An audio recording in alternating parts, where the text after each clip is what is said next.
Chers étudiants et étudiantes de l'Université de Mid-Ocean, bienvenue. Donc, on se retrouve dans notre septième séance de compétences en communication, dans laquelle nous allons étudier et comprendre ensemble la communication non violente. Alors, Marshall Rosenberg, il affirme que ce que je cherche dans la vie, c'est la bienveillance, un échange avec les autres motivé par un élan du cœur réciproque. Comme plan pour cette partie du quatrième chapitre, nous allons voir ensemble une introduction, savoir qui est le fondateur de la communication non violente, définir la violence et la communication non violente, quelles sont l'utilisation du processus de communication non violente, la CNV, donc, entre deux positions, le chacal et la girafe. D'accord. Nous allons comprendre ça et comprendre comment nous allons passer du statut du chacal au statut de la girafe. Ensuite, nous allons voir un schéma de la communication non violente, quelles sont les étapes ou les principes de la CNV, les obstacles et les bienfaits de la CNV. Alors, on doit garder en tête le schéma de la communication interpersonnelle. Donc, dans cette partie, l'un des interlocuteurs, il va prendre la position de la girafe, l'autre, il va prendre la position donc de chacal. Comme introduction, qu'est-ce qu'on peut euh, trouver? Alors, choisir la non-violence, c'est vouloir ouvrir un chemin de liberté qui permette aux hommes de se réconcilier avec leur propre humanité et de construire un avenir fraternel. Le fondateur du CNV, c'est Marshall Rosenberg, donc, qui est un docteur en psychologie clinique. En 1960, donc, dans un contexte de conflits raciaux et socio-économiques, il a développé et expérimenté le processus de la CNV, dont l'intention était ici de réduire et supprimer la ségrégation dans les écoles et diverses institutions publiques et d'y rétablir l'harmonie. Il a donc été fortement inspiré par les travaux du psychologue, donc ici, américain Carl Rogers, dont il a été ici l'élève. Et Carl Rogers, ici, il a mis l'approche qui est centrée sur la personne.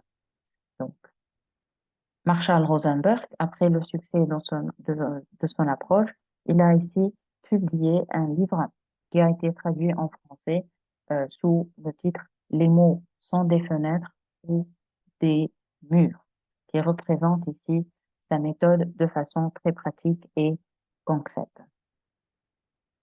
Alors, selon Marshall Rosenberg, donc, la violence est l'expression tragique de besoins non satisfaits. C'est la manifestation de l'impuissance, du désespoir de quelqu'un qui est démuni, qu'il pense que ses mots ne suffisent plus pour faire entendre. Alors, il attaque, il crie, il agresse. Donc ici, la violence relationnelle existe chaque fois que nous nous coupons de notre humanité ou celle de l'autre. Donc ici, qu'est-ce qu'on peut comprendre? C'est que lorsque l'interlocuteur, il a des besoins qui sont non satisfaits, cette émotion ou ce sentiment-là, il va donc jaillir, d'accord, et exploser sous forme de quoi? Sous forme de cris, sous forme d'attaque, sous forme d'agression verbale, parce qu'ils sentent que même ces mots, ils n'ont plus d'impact sur l'autre personne. Alors, qu'est-ce que c'est que la CNV? Alors, tout d'abord, la CNV, c'est une façon de penser, de parler, d'être soi-même. Et l'objectif, c'est de maximiser la compréhension de mon interlocuteur dans un but de créer des relations qui sont fondées sur l'empathie, la compassion, la coopération, donc ici, harmonieuse, le respect de soi et des autres. Donc ici, nous sommes en train de créer, avec cette CMV, un contexte de communication où les deux interlocuteurs, ils ont le même poids, d'accord? Nous sommes en train de maximiser les chances que nous sommes en train de nous respecter mutuellement, d'accord? Et chaque, chaque interlocuteur, il est en train de se respecter lui-même. Nous sommes ici en train de créer ce qu'on appelle une relation qui est intelligente. Donc, la CNV, c'est une communication dont laquelle chacun, il prend soin de ses sentiments, des besoins de l'autre, tout en prenant soin de ses propres sentiments et de ses propres besoins. Donc ici, c'est pour cela qu'on a parlé d'une relation intelligente, d'une relation d'équilibre. L'émetteur, donc ici, va prendre soin de ses propres sentiments et besoins, et le récepteur aussi, il va prendre soin de ses propres sentiments et besoins. La CNV, donc, elle nous aide à renouer avec nous-mêmes comme avec autrui, en laissant libre cours à notre bienveillance qui est naturelle. Elle nous engage à reconsidérer la façon dont nous nous exprimons et nous nous écoutons et dont nous écoutons l'autre en fixant notre attention sur 4 éléments. Donc, communication non violente, se reconnecter avec soi-même, retrouver notre état de bienveillance ici qui est naturel. Nous sommes ici en train de nous exprimer de façon qui est libre, de façon qui est respectueuse, et nous sommes aussi en train d'écouter l'autre personne. Donc, les 4 éléments sont l'observation d'une situation, les sentiments qui sont éveillés par cette situation, les besoins qui sont liés à ces sentiments et ce que nous pourrions demander concrètement pour satisfaire nos besoins.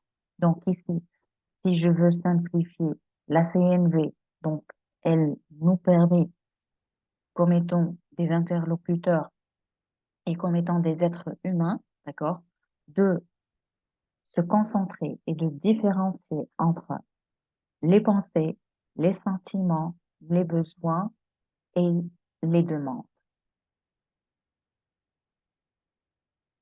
La CNV, elle nécessite 3 choses qui sont importantes. La première chose, c'est l'écoute active. Deuxième chose, c'est le respect. Troisième chose, l'empathie. Qu'est-ce qu'elle nous permet, cette CNV?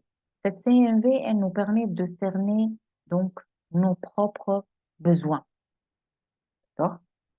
On va connaître, on va se reconnecter à nous-mêmes pour savoir réellement quels sont nos besoins. Deuxième chose, établir des relations professionnelles qui sont efficaces, même donc des relations qui sont personnelles, qui sont efficaces. Parce qu'ici, on est dans une communication qui nous permet de nous respecter mutuellement, de respecter soi-même, de donner donc euh, l'opportunité à l'autre personne, d'accord? On va lui donner l'espace pour qu'il s'exprime. Et nous sommes là en train de l'écouter, d'accord? Cette CMV aussi, elle va nous permettre de gérer des situations donc politiques qui peut être ici euh, donc comment dirais-je un peu difficiles. La CNV, elle nous permet aussi de gérer les différentes et les conflits. Donc ici, c'est un outil très important, la CNV, pour euh, gérer et résoudre les conflits entre les personnes. Lorsqu'on parle de CNV, donc c'est une technique de communication où la bienveillance, elle va s'établir grâce à quoi? Grâce à l'objectivité. On a émetteurs et récepteurs qui sont objectifs, l'expression de ces sentiments, donc les deux, les deux parties sont en train d'exprimer leurs sentiments. Il y a ici un environnement, une ambiance où le respect des besoins fondamentaux il existe et où les deux parties, ils ont la capacité de demander à autrui. La chose que nous devons comprendre, c'est que la non-violence, c'est notre état naturel de bienveillance. Et cet état de bienveillance, il est nécessaire pour que nous puissions établir une bonne relation avec nos interlocuteurs. Et ça, c'est très important. Euh, et cette CNV, elle va nous permettre de retourner et de faire un diagnostic et de détecter, d'accord, nos sentiments, nos besoins et quelles sont les demandes qui seront essentielles pour satisfaire ces besoins-là. Donc ici, cette CNV, elle est en train et elle nous permet, d'accord, de se reconnecter à notre humanité. Quand je peux utiliser donc ici là le processus de CNV. Donc, la première situation, je dois communiquer avec soi-même pour clarifier donc ce qui se passe en soi. Donc ici, je suis en train, en tant qu'interlocuteur, en tant que personne, de me reconnecter à moi-même. Et ceci va nous amener à avoir de l'auto-empathie. Ici, le fait de se reconnecter et communiquer avec soi-même, c'est comme si je suis en train de d'avoir et de connaître quel est mon discours mental propre à moi. Donc, ça veut dire qu'en étant une personne, je dois savoir quelles sont mes pensées, quels sont mes sentiments, quels sont mes besoins qui vont me permettre ici de satisfaire ces émotions ou ces sentiments et quelles sont les demandes que je peux les demander sans pour autant exiger. Les demandes, ce sont des demandes qui vont me permettre de satisfaire ici les besoins. Donc, lorsqu'on parle de l'utilisation de CNV pour la personne elle-même, donc ici, on est en train d'avoir de l'auto-empathie. La deuxième ici situation, c'est que il y a deux interlocuteurs. Cette CNV, elle va permettre de parler en favorisant quoi? En favorisant la compréhension et l'acceptation du message de l'autre. Donc ici, cette CNV, elle va me permettre de clarifier, de donner un message qui est clair et qui sera accepté par mon récepteur dans un climat de respect.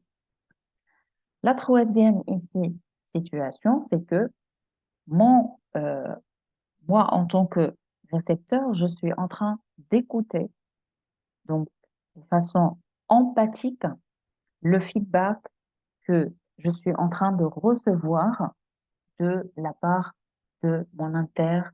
interlocuteur. Ici, le processus de CMV, donc, nécessite quoi? Dans les trois cas, ça nécessite ici l'attention. Nous devons donner de l'attention au présent. Nous devons, dans les deux cas, les deux derniers cas, avoir de l'intention de coopération, ça c'est important, pour qu'on puisse euh, continuer notre dialogue ou notre communication. D'accord? Ça, c'est très essentiel pour le processus de CNV. Alors, la première position, on a parlé tout à l'heure de la position du chacal et la girafe. Donc ici, on doit comprendre comment il pense le chacal, d'accord, et comment pense la girafe. Alors, tout d'abord, on va commencer par le chacal. Le chacal, il est ici logico-mathématique. Il a une vision qui est limitée, d'accord? Il ne voit euh, que réellement qu'est-ce qu'il voit donc devant lui, d'accord? Il a peur de tout ce qui se passe autour de lui. Il dissipe sa peur par les jugements. Donc ici, il va juger les autres. Il interprète et prétend que c'est lui le seul qui a raison. Ici, on commence à comprendre que cette position ou ce statut de chacal, donc il est en train d'opter ou de se voir une personne qui est dominante. Donc ici, on est en train de rentrer dans des rapports de force. Il n'est pas relié à lui-même, donc le chacal, il est complètement déconnecté de ses besoins, de ses sentiments. D'accord? Il culpabilise, il critique, il domine, il fait des reproches à l'autre. Donc, si on veut comprendre le chacal, il a toujours raison et l'autre, il a toujours tort. Le chacal, il manipule les autres par les sentiments. Il est toujours dans l'action-réaction, fonctionnement habituel, automatisé, programmé sans recul. Et il, il est toujours dans l'action-réaction très rapide, d'accord? Il est automatisé et il ne va jamais reculer devant n'importe quelle situation. Il peut être un chacal gentil en s'écrasant, en étant et en se mettant euh, dans une position de soumission et de violence sur soi. D'accord? Parce que ici, c'est un chacal qui est déconnecté de ses émotions et de ses besoins. Le monde du chacal, donc ici, il repose sur quoi? Sur la domination et sur la compétition. Et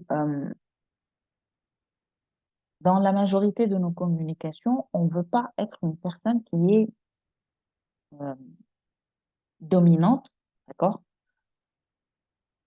Parce que euh, cette relation, elle va naître du déséquilibre, va causer un déséquilibre dans la relation.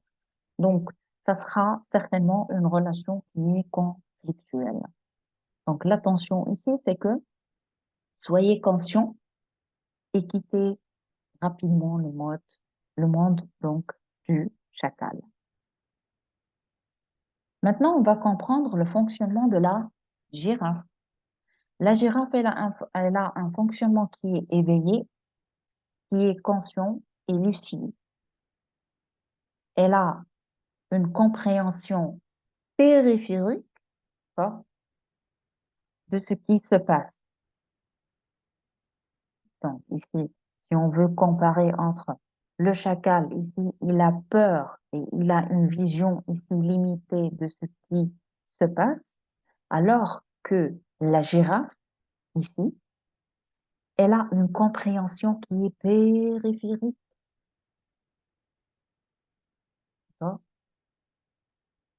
Elle a un discernement que nous tentons d'éveiller pour regarder les choses. Elle tend à se connecter et essayer donc ici de comprendre. Donc, le fonctionnement déjà de la girafe, il faut que cette personne-là, cet interlocuteur, il applique le mode girafe. Pourquoi? Pour se reconnecter à lui-même, pour comprendre donc ici ses pensées, ses sentiments et ses besoins, d'accord? En vue de préparer ou de formuler ses demandes. Elle se remet donc, la girafe, elle se remet en question et elle prend la responsabilité de de ce qu'elle est en train de vivre. La girafe n'attribue pas la responsabilité ici de ses sentiments, d'accord? Elle développe une hygiène de conscience. Et on sait toujours que plus nous sommes conscients, plus conscients des deux parties, conscients de soi-même et conscients de l'autre, plus nous allons créer un contexte, une situation de communication qui sera favorisante, qui sera équilibrée, qui sera saine et qui sera efficace. Alors, le monde de girafe, il se base sur quoi? Sur la coopération et l'interdépendance. Qu'est-ce qu'on trouve euh, comme pilier, comme caractéristique de ce monde de girafe? C'est que on trouve la connexion, que ce soit à soi-même ou aux autres. On trouve le pouvoir d'expression, la volonté de s'exprimer, donc avec transparence, avec clarté. On a l'écoute empathique, on a la correction, d'accord? Le monde de girafe aussi, il est caractérisé par une conscience des besoins qui sont mutuels. Moi, en tant qu'interlocuteur, j'ai des besoins, mais aussi je suis conscient que l'autre, il a aussi ses propres besoins.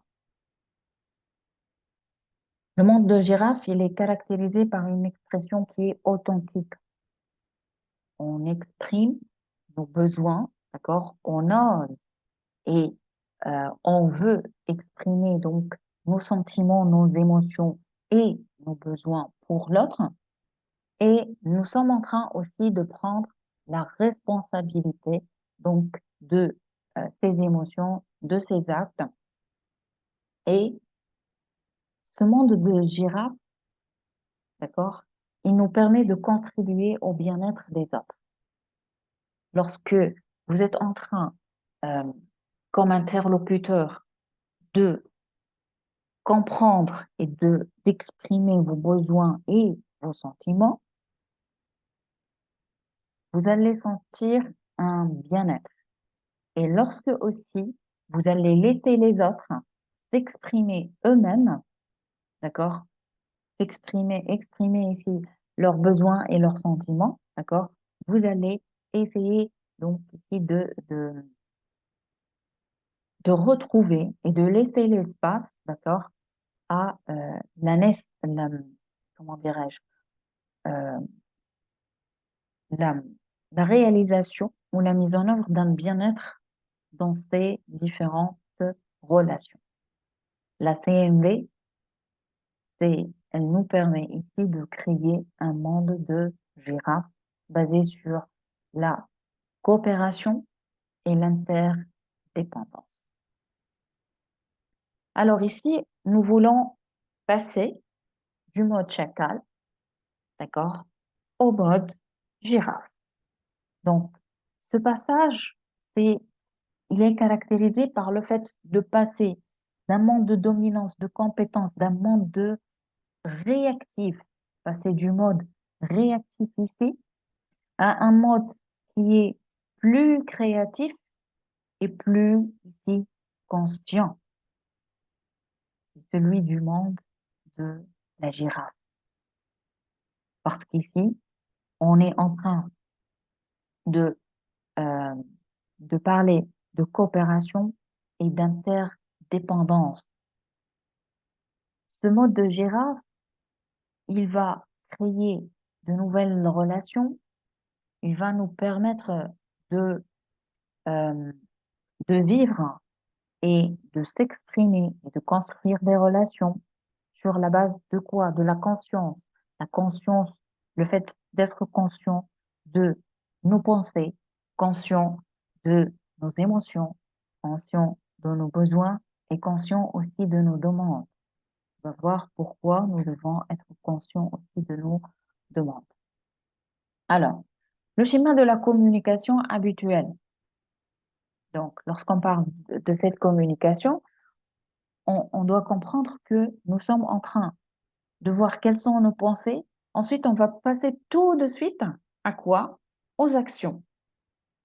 Donc, si en d'autres termes, nous sommes en mode chacal dans la plupart de nos communications. Donc, ici, interlocuteurs, donc émetteurs et récepteurs, ils optent tous les deux pour la position d'accusateur. Ce qui va générer donc ici des bruits, des malentendus, des conflits, puisque les deux interlocuteurs, ils oublient carrément leurs besoins et leurs sentiments. Ça veut dire que ces deux personnes, ces deux accusateurs, qui sont en train et qui essayent notamment d'échanger entre eux, ils sont tous les deux déconnectés chacun de lui-même. Donc, comment vouliez-vous que cette situation, ce contexte ici de communication, d'accord, il continue? Pour cela, la CNV, elle nous propose le schéma suivant. Donc, j'ai, comme d'habitude, j'ai deux interlocuteurs, l'émetteur et le récepteur. Ici, l'émetteur, il a sa propre observation, il a ses propres sentiments, il a ses propres besoins, des besoins qui sont non satisfaits. Et il va formuler des demandes qui sont négociables, bien évidemment sans exigence. Et cet émetteur, il est responsable. Responsable de quoi? Il est responsable de ses observations de fait. Il est responsable de ses sentiments. Il est responsable de ses sentiments. Il est responsable de ses besoins. Il est responsable de ses demandes. En d'autres termes, mon émetteur, il est en train de s'exprimer soi-même.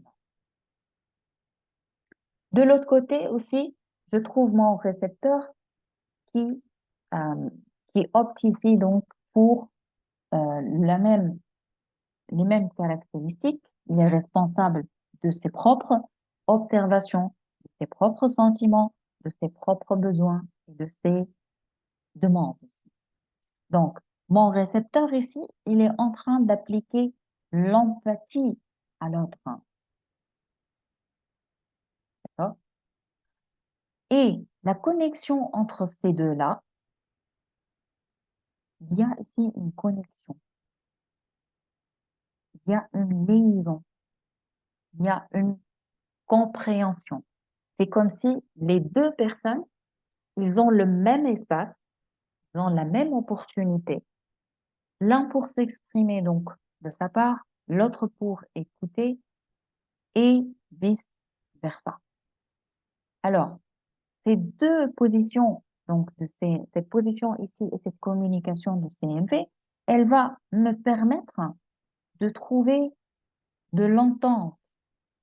Qu'est-ce que ça veut dire de l'entente? Ça veut dire que on va trouver grâce à la CNV une solution respectueuse des besoins de chacun. Donc, dès le départ, on a dit que nous avons besoin de quoi? Nous avons besoin d'équilibre dans cette relation. On a besoin de compréhension mutuelle. On a besoin de satisfaire mutuellement nos besoins. Nous allons essayer de formuler nos demandes, d'accord?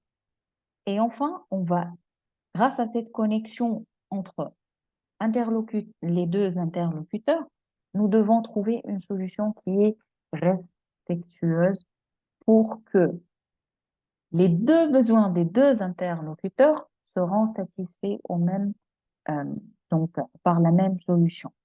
D'accord? Et comme ça, on va garder cet équilibre et nous n'aurons pas un rapport euh, de déséquilibre ou un rapport de dominance entre émetteur et récepteur.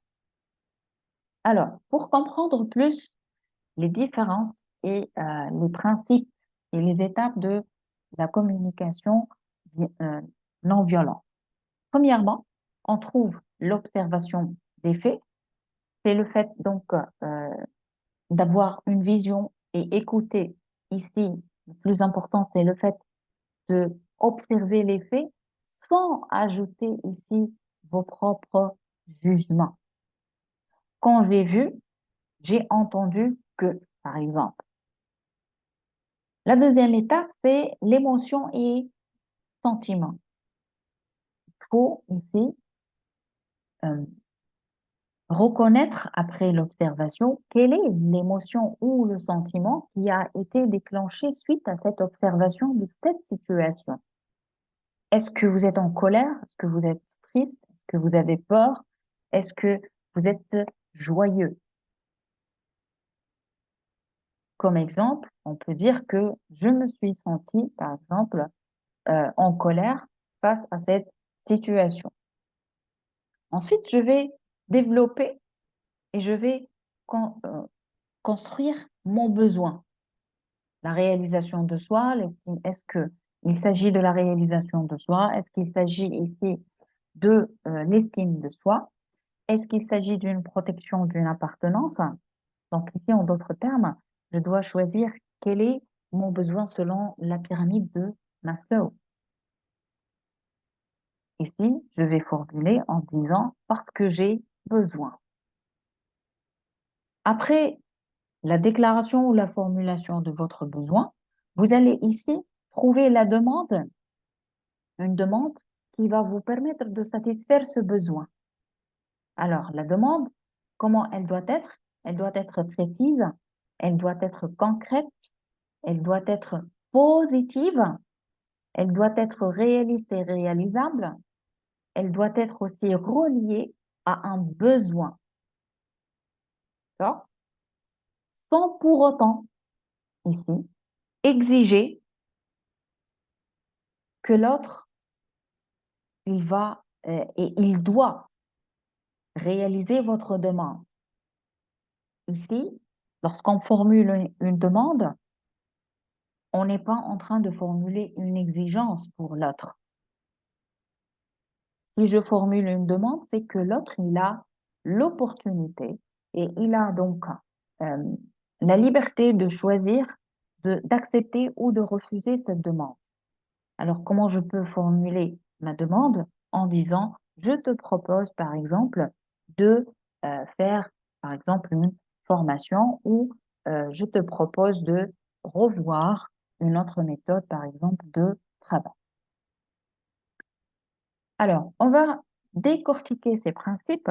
On doit tout d'abord parler de l'observation.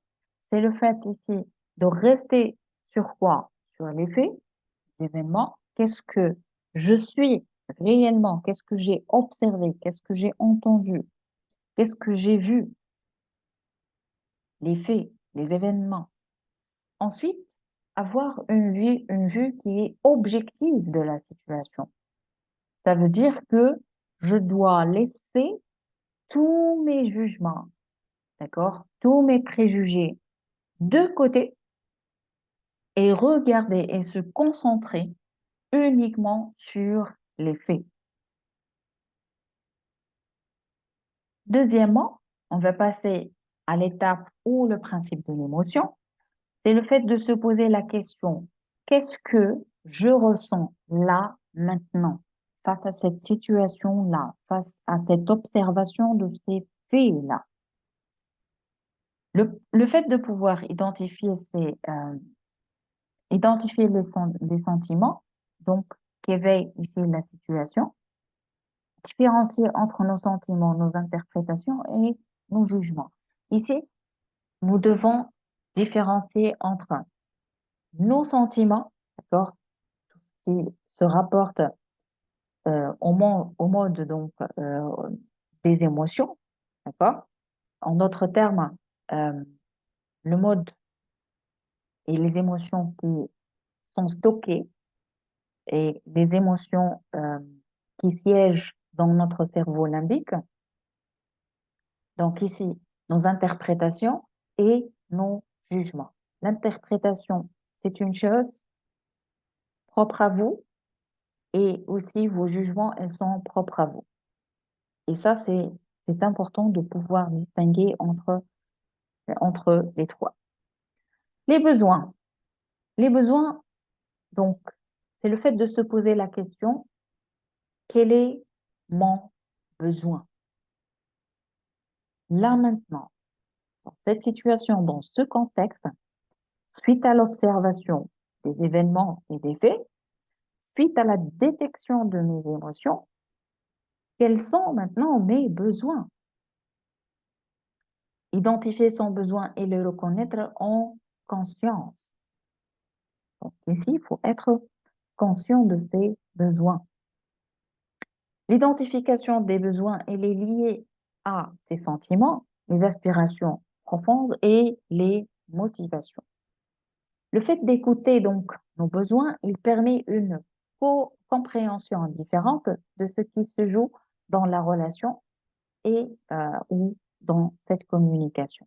Donc ici, en écoutant nos besoins, nous allons nous allons plus nous comprendre et comprendre la situation et comprendre aussi la communication. Donc ici, selon Marshall Rosenberg, tout ce qu'on fait, d'accord, c'est pour aller à la rencontre de nos besoins. Donc ici, ce qu'on peut comprendre, c'est que toutes nos actions, d'accord, vont nous amener à quoi? Et doivent être en adéquation avec quoi? Avec nos besoins. D'accord? Alors, quelles sont maintenant les demandes? Les demandes, c'est le fait de faire une demande qui est claire, bienveillante à notre interlocuteur et qui amène à un dialogue qui est ouvert. C'est pour cela qu'on a utilisé le mot demande, mais pas exigence. Parce que plus on va exiger à notre interlocuteur, plus donc on va vers euh, l'arrêt ou la coupure de la communication. Plus nous sommes en train d'exprimer nos demandes, d'accord? Ça veut dire que nous sommes en train de donner chance à la continuité de ce dialogue-là. La condition, c'est que laisser chacun s'exprimer selon lui. J'ai besoin d'exprimer ma demande à moi-même, d'accord? Laissez l'autre continuer. Ne lui coupez pas la parole. La formulation d'une demande en vue de satisfaire ses besoins, elle doit être présentée de façon positive, concrète et réalisable. Donc ici, on va voir tout à l'heure dans des exemples comment nous allons formuler notre demande de façon positive. Par exemple, je te propose de, euh, de créer une nouvelle stratégie, d'accord, pour la répartition des ressources humaines dans notre travail ou sur ce projet. Elle doit être concrète et réalisable. On peut pas demander, comme on dit, on demande, il ne faut pas demander la lune, d'accord? Cette demande, elle doit être réalisable et, euh, et concrète réellement. Donc, la demande dans la conscience des besoins est la clé de l'abondance. Donc, ce schéma, il vous permet ici de récapituler donc les principes de la CNV, à savoir l'OSBD, d'accord? Donc ici, on a tous les faits, on va décrire son jugement, d'accord? Tous les faits, d'accord? Quand j'entends que, par exemple, ensuite on va passer à l'identification de nos sentiments. Il faut prendre ici le temps pour les reconnaître. Et il ne faut pas avoir en tête l'idée que l'émotion est une faiblesse. Troisième étape, c'est que ici, je dois identifier quels sont mes besoins. Est-ce que j'ai besoin d'amour? Est-ce que j'ai besoin d'appartenance? Est-ce que j'ai besoin de confiance? Est-ce que j'ai besoin d'estime? Ensuite, quatrièmement, donc, on va faire notre demande et cette demande, elle doit répondre à nos besoins. D'accord? On passe maintenant aux différents obstacles à l'écoute empathique de la CNV, puisque on a dit que la CNV, c'est un monde donc de coopération et d'interdépendance. Cette coopération et ce mode de communication non violent nous demande d'avoir une écoute qui est empathique. Je dois écouter donc mon interlocuteur. Dans les précédentes leçons, on a parlé ici de l'écoute active. Et on a dit que cette écoute active, elle favorise ici l'écoute empathique. Donc, dans la CNV, nous devons écouter de façon empathique. Et le premier obstacle, c'est la critique. Lorsque vous êtes ici en train d'écouter l'autre, on a plus tendance à aller vers la critique. Et c'est cette critique, donc, qu'on utilise. Tu as dû faire comme ça, d'accord? Et non pas cela, d'accord? Et ce tu, il est en train de tuer. Ça veut dire que ce tu, il est en train de euh, diminuer les chances que votre communication, elle va continuer.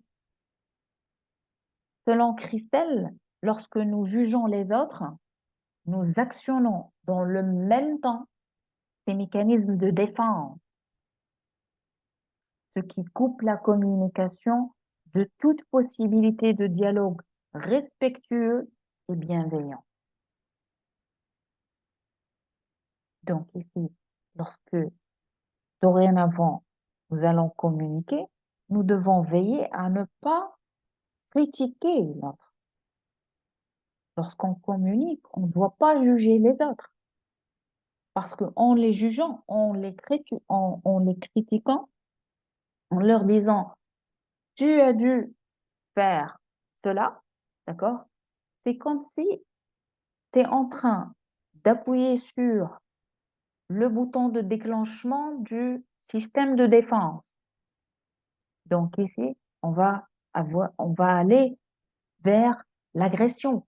On est en train d'agresser et nous sommes en train de déclencher le système donc de défense chez notre interlocuteur. Donc ici, on a perdu le respect et donc ici, notre fonctionnement naturel, celui de la bienveillance chez notre interlocuteur. Le deuxième obstacle à l'écoute empathique, c'est le déni de responsabilité. Ça veut dire que c'est lui le responsable.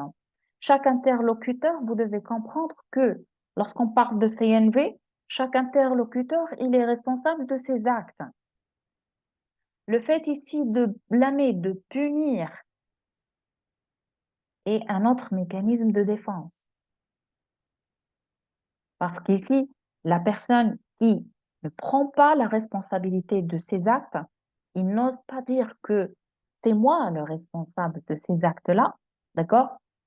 Il est en train de rejeter cette responsabilité sur l'autre et il est en train de se défendre lui-même, d'accord? Le troisième obstacle à l'écoute empathique, c'est le fait d'exiger de l'autre. On a déjà dit que les étapes et les principes de la CNV nous demandent de formuler des demandes et ces demandes ne sont pas des exigences. Ces demandes doivent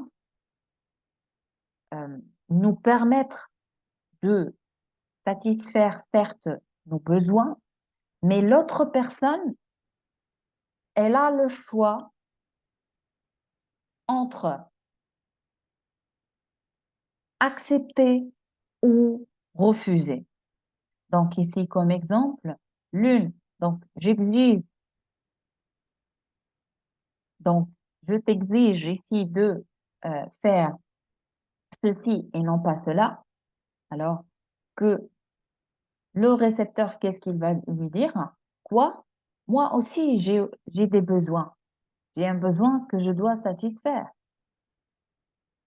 Et peut-être ça m'arrange votre demande ou cette exigence que vous avez formulée, d'accord, n'est pas en adéquation et va à l'encontre aussi de la satisfaction de mon propre besoin à moi.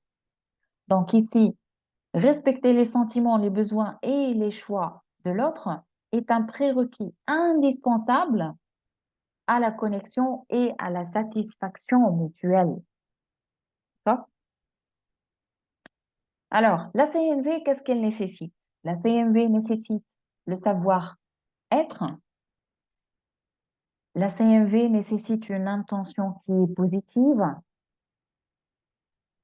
Elle nécessite aussi le fait de pouvoir distinguer entre les sentiments et les jugements cachés. Elle nécessite le fait de passer des jugements aux besoins.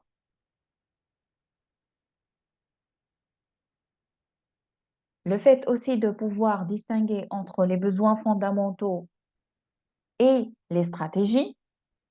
L'expression authentique, l'écoute empathique et ça nécessite aussi, et la chose la plus euh, qu'on doit tous commencer avec, c'est le fait d'être girafe avec soi-même tout d'abord. Ensuite, être girafe avec les autres. Les bienfaits de la communication non violente sont, alors, tout d'abord, elle va nous permettre d'effacer ou de résoudre les conflits.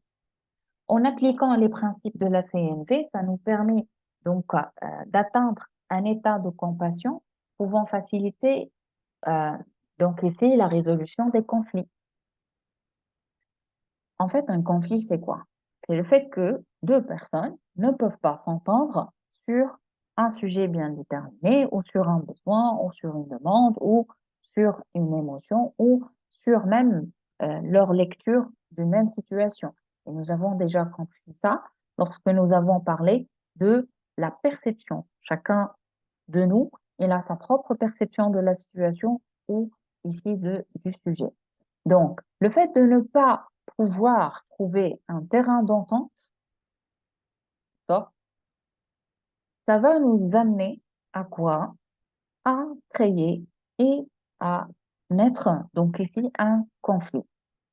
Les interlocuteurs ici peuvent satisfaire leurs besoins respectifs en gardant l'esprit de collaboration mutuelle.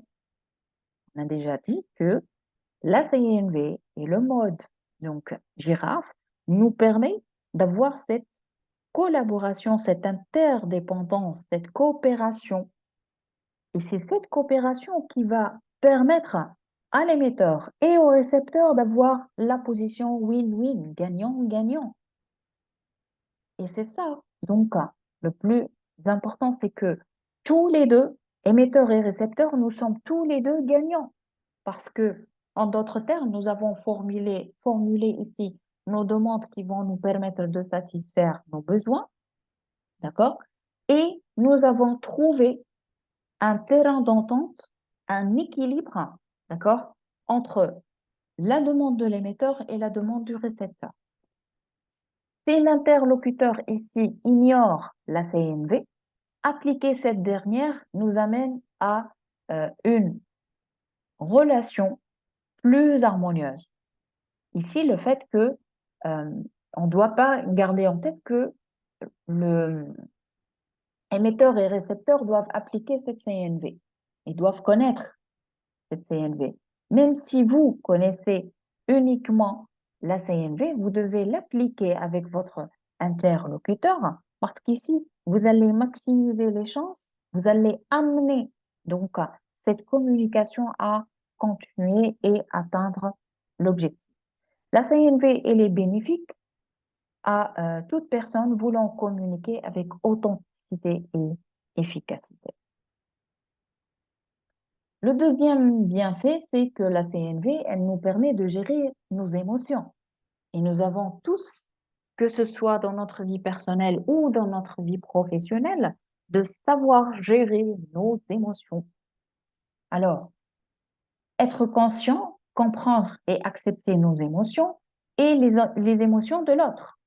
Parce qu'on a dit que la CNV, c'est le domaine de la conscience. Lorsqu'on est en CNV, d'accord, nous sommes plus conscients et au premier degré, nous sommes conscients de nos émotions, nous les comprenons.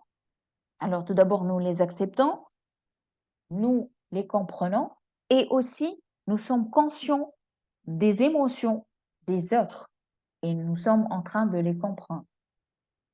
Alors, si l'interlocuteur, il est contrarié, donc ça veut dire qu'il va laisser submerger leurs émotions, par exemple la colère, le rejet, la culpabilité.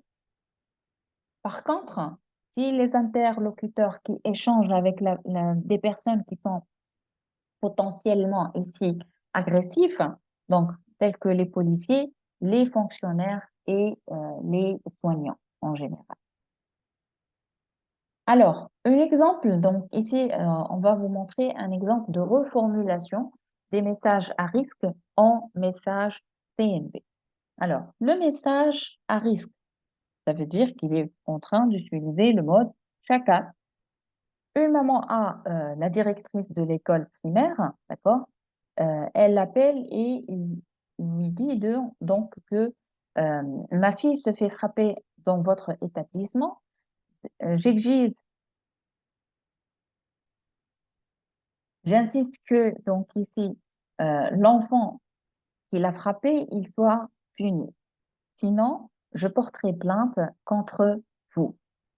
Ça, c'est une communication en mode chacal. Maintenant, on va passer à la communication au mode CNV, ça veut dire au mode girafe.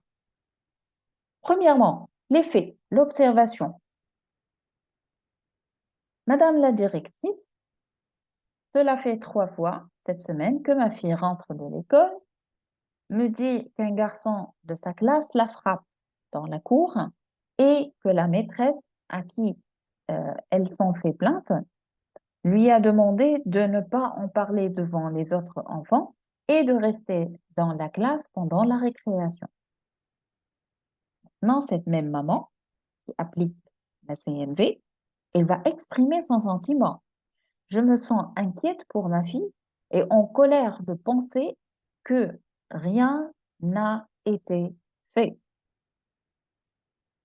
Ensuite, elle va exprimer son besoin. J'ai besoin d'être sûre que ma fille est en sécurité à l'école. La demande ensuite qu'elle va formuler pour satisfaire ce besoin-là, est-ce que nous pourrions nous rencontrer pour en discuter? Donc ici, vous voyez la différence entre le mode chacal et le mode girafe. Donc, le mode girafe, il est dans la conscience et dans le fait de vouloir trouver réellement une solution, une façon pour satisfaire ses besoins, d'accord? avec plus de conscience, plus de créativité, plus de respect, plus de coopération, d'interdépendance entre les deux interlocuteurs. Un autre exemple donc de CNV en entreprise, c'est que donc nous avons les faits suivants. La première partie, c'est que sans CNV, ça veut dire en mode chacal, et la deuxième partie, c'est avec la CNV, ça veut dire le mode girafe. Donc ici, les faits sont, mon patron m'a demandé de boucler ici un dossier dans l'urgence. J'ai travaillé jusqu'à 23 heures. 2 jours plus tard, le dossier, il est toujours sur son bureau. Alors, le mode maintenant, chacal, ça veut dire sans CMV. L'interprétation négative. J'ai répondu à ta demande, d'accord? Mais cela n'intervient à rien, puisque le fait qu'il a vu le dossier encore sur son bureau. Les reproches, tu abuses de ma gentillesse. Le jugement, tu es méprisant, puisque tu ne prends pas soin des sentiments des autres. L'impasse, c'est que le dialogue, il va être coupé. Donc ici, action, réaction. Les mêmes faits, lorsqu'on va les traiter avec CMV, donc l'observation, j'ai fait un travail d'urgence, 2 jours, il semble qu'il n'a pas été exploité. Ça, c'est l'observation, ce sont les faits, d'accord? C'est la lecture, donc ici de la girafe, sur ces faits-là. Le sentiment, je ressens de la colère et un manque de respect. Donc ici, cette personne, elle va se connecter à ses sentiments et elle va comprendre qu'elle est en colère et qu'elle manque de respect. Elle va formuler son besoin. Elle va dire que j'ai besoin d'explications et de respect pour mon travail. L'explication, ça veut dire il a besoin de comprendre pourquoi on lui a demandé un travail dans l'urgence. Ensuite, il a constaté qu'il n'a pas été exploité, d'accord? Et qu'il a besoin que son travail soit respecté. Ensuite, il va formuler une demande. Ne sachant pas ce qu'il s'est passé, je demande ici une explication. Donc ici, regardez très bien et vous allez comprendre que sans la CNV, on va se retrouver en fin de chemin avec un impasse. Donc ici, le dialogue, il va être coupé. Alors qu'ici, grâce à la formulation de cette demande, je suis en train d'ouvrir et de maximiser les chances que ce processus de communication, il va continuer. Comme conclusion, la CMV, c'est une approche qui prend en compte la globalité de l'être humain, d'accord? La tête, donc, qui est le siège de la pensée, le corps avec ses sentiments, ses émotions, donc ici, du passé, qui peuvent être éveillés, et l'action.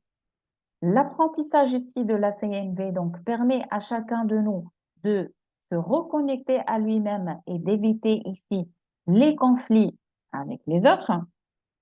La CMV, donc, nous permet d'avoir une vie sociale qui est saine. Il ne faut pas aussi oublier que les mots sont des fenêtres ou bien ce sont des murs. Ça veut dire que les mots que vous allez formuler peuvent vous ouvrir les horizons comme elles peuvent ici couper cette communication. La violence, elle vient de notre éducation et non de notre nature profonde, selon Marshall Rosenberg, et ceci va nous amener à avoir et à comprendre que de nature, au fond de nous-mêmes, nous avons une nature de bienveillance vers l'autre. Alors que euh, la violence, On est en train d'apprendre à être violent. D'accord? La communication est le seul antidote non violent à la violence. La violence, sous sa forme active, consiste en une bienveillante envers tout ce qui existe. C'est l'amour pur selon Rand. Ici, pouvoir s'exprimer en CMV, ça veut dire exprimer ici sa gratitude en communication non violente est une manière forte de nourrir les relations humaines. Et c'est ce que notre monde ici, on a besoin, c'est ce que notre vie personnelle est là. On a besoin tous d'avoir des relations humaines, d'avoir des relations qui sont saines, qui sont efficaces, des relations qui sont épanouissantes, des relations où l'équilibre, ça existe, d'accord? Où il y a de la coopération, où il y a de l'interdépendance. Nous sommes tous des êtres humains et nous ne pouvons pas vivre sans l'autre. Et pour que nous puissions vivre dans un environnement de sérénité, dans un environnement où la paix, elle règne, donc nous devons apprendre à avoir une communication non violente. D'accord? Alors, je vous retrouve donc dans la prochaine séance de panel de discussion pour parler donc de la communication non violente. Je vous remercie. À la prochaine.